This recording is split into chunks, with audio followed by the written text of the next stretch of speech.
Hey guys, welcome to the Homestead. So today it looks like I got some hay bales put away, and I'll be putting these up for the winter. We've got our hay bale delivery. This should get us through the winter. Hopefully we won't have to get another order. This is first cutting hay. We've been getting some rain lately, so it looks like we're going to get a second cutting for sure. And if I need more, it seems like with the good rain that we've been having, it should be plentiful, at least for what we need. Anyway, all that to say, I wanted to come in. I've been watching some stuff on the news and Twitter, and some things have come to mind. I watched a video the other day on Twitter, or actually yesterday on Twitter, talking about how Trump is considering Jamie Dimon or the CEO of BLACKROCK for his Treasury secretary. And I just shake my head. And, you know, for all the reasons why you like the guy, it's like, man, did he not learn anything from his first administration? So I thought this would be a good idea, a good chance to explain the difference between Keynesian economics and Austrian economics. And what does this have to do with homesteading?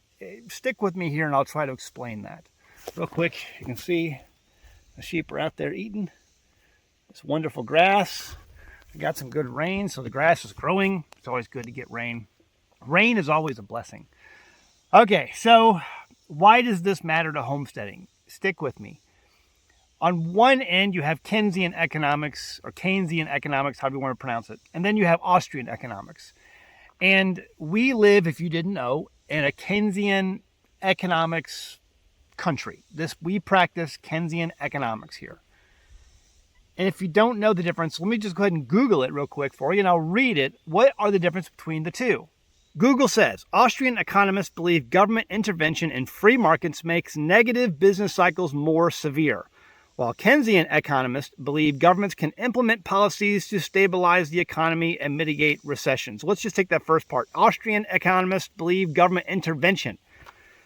What is government intervention? Well, we live, again, in a Keynesian economy.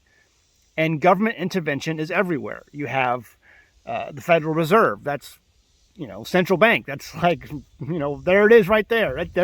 And I know it's not federal, but it is implemented by the federal government. It's allowed to exist and operate by the federal government. Okay, so you have federal government intervention. Austrian economists believe government intervention in free markets makes negative business cycles more severe. So Austrians are like, no central bank. We don't need a central bank. We don't need them. Like right now you've got, every time a stock market goes down, what do you have? You have circuit breakers installed by the government. You have that stop the market from tanking. And then you have treasury dollars that are spent to keep the markets propped up. We're literally printing money in order to keep stocks and buying stocks in order to keep them from falling. That's government intervention. It's absolutely insane. But that's what we live in. And then you have, while Keynesian economists believe governments can implement policies to stabilize the economy and mitigate recessions, which is, the buying and selling of stocks of treasury bills and all this other nonsense, the raising and lowering of interest rates, the printing of money, all of that. Because if things get in trouble, we'll just print money in order to stop things from getting in trouble. Meanwhile, it's basically kicking that can down the road that's going to amount to an absolute catastrophe later on. Guys, the way the world works, if you just take a hands-off approach, all you do is watch the Nature Channel. And, living on a homestead, you see that day in, day out. There are some things that make it and some things that don't. Sink or swim. When something fails, it should be allowed to fail. There's a reason why it failed. It could be your fault. It could be the animal's fault. It could be nobody's fault. It just happens. But you let it fail. For instance, there are certain traits that we have with our sheep. I've noticed over the last dozen years of raising sheep that I don't want in my herd. And so if an animal, for some reason, doesn't make it, whether it's a baby or whether it's an adult or some kind of thing happens, I let it fail. Because, like, for instance, prolapse. Sometimes we have a sheep, a female that comes into the herd and she prolapses. That female is immediately culled from the herd. If you let that female continue to survive, she will bring forth other lambs that will, it's a hereditary issue, will prolapse or have a significant increase in prolapsing. I don't want that in my herd. But then you now have multiple sheep as those generations continue that need doctoring, that need care, that need your intervention constantly in order to survive. And that's how our economy is running right now. So what does this have to do with homesteading? What this has to do with homesteading is that I tell everyone, be a producer, because we have kicked this can down the road so far. Our economy is upheld solely by the intervention of governments. That once this fails, and it will, as history shows us over and over again, the collapse will be so severe that the only way you can mitigate this is by becoming yourself a producer. Work with your neighbors, you buy hay, you work your land. I always tell people, the best way to be a good sheep farmer, and I learned this from someone else years ago, but the best way to become a good sheep farmer is to be a good grass farmer first. So I'm getting ready to, this fall, I'm going to rip up this field and probably another one. And I'm going to lime it, and I'm going to fertilize it, and I'm going to give this grass just a reboot. Because I want to be a good grass farmer. I want to be a good producer of sheep, and to do that first, I have to be a good producer of grass. But I'm doing the things on my own level to make sure things happen. And I'm not relying on too many outside, as little as possible, outside sources of influence who can help me succeed, especially when I fail. If I fail, I fail. And I'm going to learn from those failures. This is why I tell people, if you're going to grow a garden, you better start growing a garden now to get some practice under your belt, because you just don't throw seeds in the ground and expect food to come out. There's going to be a lot of failures that take place before you really become an exceptional gardener. Someone who you can rely on to produce food. Because there are lots of things you need to look out for. There's lots of learning that takes place. And learning comes by failure. We live in an economy and in a country that does not know failure. We have not known failure for so long. We have forgotten so much of our history. And so the times that are coming are going to be difficult. And I tell people, listen, now's the time to get ready. You need to be a producer. Even if you have chickens, that's what usually people start with, homesteading. They get chickens and they become a producer, and then they get maybe some livestock, small or large, depending on what your land can support. You start to build things on your own, and you produce things on your own. And I generate my own power here. We are our own waste disposal service. We are our own trash service. We do so many things on our own. I am my own water company. We have forgotten the meaning of self-reliance and self-sufficiency in this country. And when I see people like Donald Trump, and the reason I like the guy so much is because he makes so many liberal heads explode. But don't get me wrong, the guy is not perfect. He's not some savior. I see him making decisions on a Treasury secretary, and I scratch my head. I'm like, oh my gosh, here we go again. The only way you're going to fix this are two ways. And neither of those ways at this point are going to be pleasant. Number one, Congress has to stop spending money. And they won't do it. They will never stop spending money. Right now, we're already in a $2 trillion per year deficit.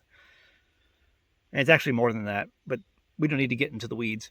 The second thing you need to do is get the Fed to stop printing money. End the Fed would be perfect. But stop printing money. Will never happen. Because we need that money to do all the things we have promised to do. We've been telling everyone we're going to do, the things we are doing. Stop spending money, stop printing money, and those things will not happen. Thus, the can will be kicked down the road, and catastrophe will happen. Guys, that I've said before, the cake is baked. The ship has left the harbor, hit an iceberg, and sank to the bottom of the sea. It's going to happen. It's a mathematical certainty. We're $35 trillion in debt. We have a $2 trillion deficit, and it's only getting larger. And now, you don't believe any of the numbers that come out. They give you the jobs numbers every month, and every month after, they have to revise those numbers down because they lied. That's a lie. The government's lying to you. The inflation's not going away. Japan has been dumping treasuries, and no one's talking about it in the media. China has been dumping treasuries, and very few people are talking about it in the media. Those dollars are going to be repatriated, and it's only going to compound the problem because of the economy we have built for ourselves. So you must be your own economy. Your homestead must be your own economy. Learn to do things for yourself. Be a producer. You're going to be better off for it. You're going to, at least, while you will endure suffering, just like everyone else, it's going to be hard. You going ahead and starting to be a producer and do things on your own will help mitigate the pain. What's that meme? Welcome to the propane fields, Bobby. Anyway, all that to say, I hope you enjoyed the video. Leave a like before you go. Hit that thumbs up button. It helps YouTube. It lets YouTube know that people watch and enjoy my channel. Anyway, I got some hay to put up. Gotta do that. I gotta put this up for the winter, and I think I'll have enough. What is hay going for in your neck of the woods right now? I paid $60 a bale. $60 a bale. And I got it delivered. So that was good. Last year I paid $60 a bale and I had to go get it myself. So prices have seemed to stabilize a little bit. But I think when we first moved here, hay bales were like $35 a piece. Not sure. Around that. Delivered. So prices have definitely doubled. But I'd love to hear what it is in your area. If you know, leave a comment below. I'd love to hear that. And then also check out our merchandise over at teespring.com. You can find our Stupid Sure Hurt, our best-selling shirt of all time. If we had more hurt in this world, we'd have an awful, awful lot less stupid. Also, we will be running more sales on the OUPES solar generators. You can check those out. Links in the description below. They've notified me. The company has notified me and said, hey, we're running more sales. So always check out the sales from the link from OUPES. If you're interested in a solar-powered generator, if you lose power, you'll have a way to still power it up. Check that out. And if you have the OUPES, go ahead and leave a thumbs up, and then also leave me a comment below. Let me know which one you got. All right, guys. See you next time in the homestead. Bye.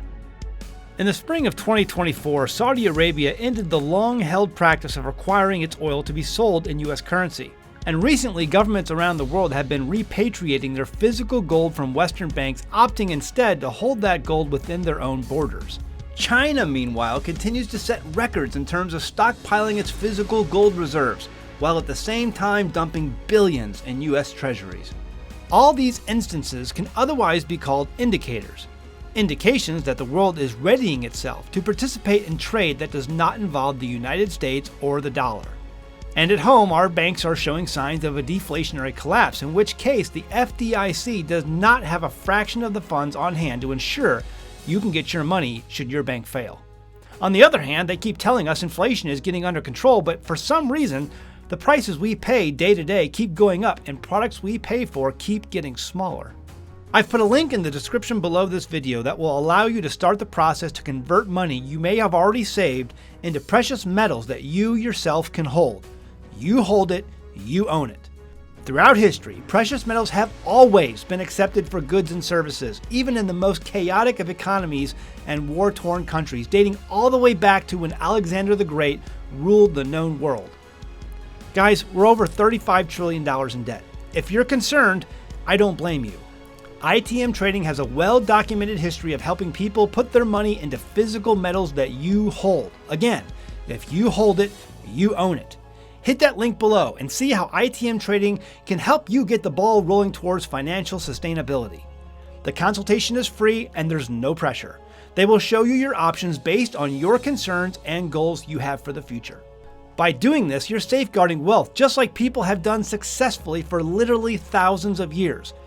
You are now part of that history.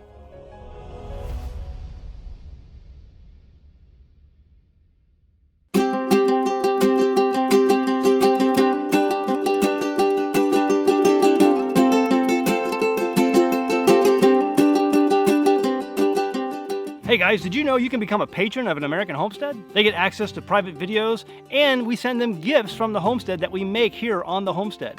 And we also enter our patrons into special giveaways that are only available to them. And before you go, please check out these other great videos. Go ahead, click. I'll wait.